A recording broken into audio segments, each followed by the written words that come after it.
नमस्कार, बहुत बहुत स्वागत है आप सभी का द क्रिकेट गाइस में। और इस वीडियो में बात करेंगे सीएसके वर्सेस आरआर मुकाबला। आप सबने देखा होगा क्या कुछ हुआ, किस तरह से सीएसके पहले सिर्फ 19.4 ओवर में 127 रन पर ऑल आउट हो गई। इसके बाद जब सीएसके गेंदबाजी पर आई तो वहां पर भी उनके गेंदबाज पूरी तरीके से धाराशायी नजर आए। साफ तौर पर 128 रन महज 2 विकेट के नुकसान पर 12.1 ओवर में सिर्फ बना लिए आरआर ने।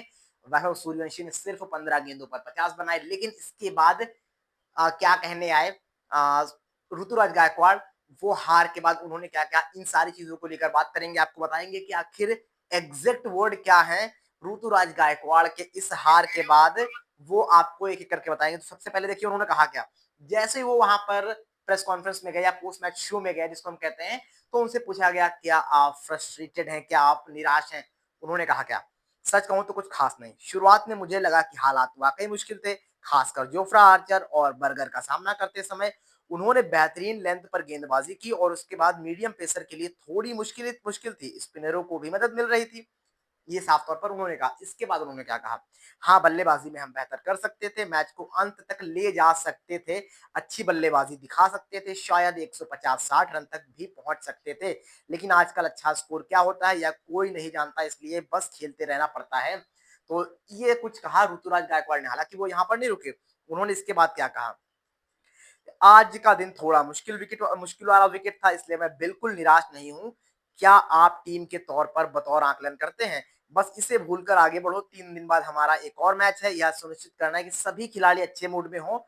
और एक अच्छी बात यह है कि टीम में कई युवा खिलाड़ी हैं, तो शायद सभी के लिए थोड़ी घबराहट भरी शुरुआत रही होगी। लेकिन एक मैच खेलकर शुरुआत करना और कई गलतियों के साथ शुरुआत करना अच्छा है। यानी उनका यह साफ तौर पर यहाँ पर कहना है कि पहले मैच में अगर वो गलतियां हो गई तो आप इनसे सीख सकते हो। तो ये शुरुआत ठीक है, हम इसको लेकर पॉजिटिविटी लेकर आगे बढ़ेंगे, ना कि निगेटिविटी लेकर। इसके बाद फिर कहते हैं वो, उम्मीद है कि इसके बाद सिर्फ सुधार ही होगा। हर ओवर में जीत हासिल करने के पक्षधर नहीं हूं, लेकिन जब आप किसी प्रभावशाली खिलाड़ी का बचाव कर रहे होते हैं तो आप कभी भी यह नहीं जान पाते कि कौन सा स्कोर अच्छा है और कौन सा औसत।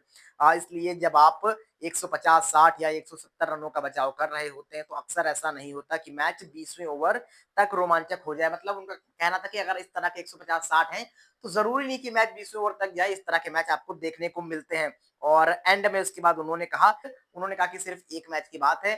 आज बल्लेबाजी उस तरह से नहीं थी, हमारे एरिया में नहीं थी, तो मतलब ठीक है हमारा दिन खराब गया। लेकिन अगर इस दिन आपके एरिया में हो तो यही बल्लेबाज और बल्लेबाजी जो है वो जो विपक्षी खिलाड़ी हैं उनके छक्के छुड़ा सकती है। इस तरह से उन्होंने कहा। तो उन्होंने कहा कि इसी माइंडसेट को लेके हम अगले मैच में जाएंगे और इस चीज को भुलाएंगे साफ तौर पर। हालांकि भले अब वो कह रहे हो ऋतुराज गायकवाड़ की वो निराश नहीं है, लेकिन चीजें कहीं ना कहीं खटक उनको भी रही होंगी। और स्पेशली जब एमएस धोनी जैसा सीनियर खिलाड़ी आपके पास मौजूद नहीं है, वो तकरीबन 2 हफ्ते आपके साथ रहेंगे नहीं, तो ये सारी चीजें हैं। ऐसे में अब सीएसके यहाँ से कैसे उभरेगी ये देखना दिलचस्प होगा।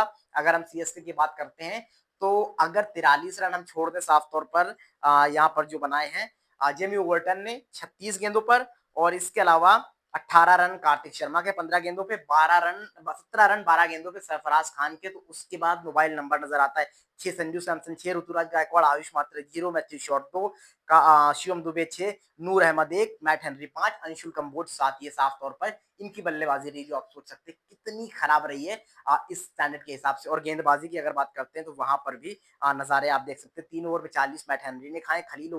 खलील अहमद ने अच्छी गेंदबाजी की है, 3 ओवर में सिर्फ 17।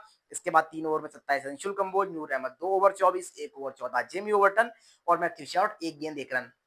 आप देख सकते हैं कैसी गेंदबाजी और बल्लेबाजी की है। आपको क्या लगता है कि ऐसे इस तरह के प्रदर्शन से सीएसके कितना आगे जा पाएगी, आप बताओ।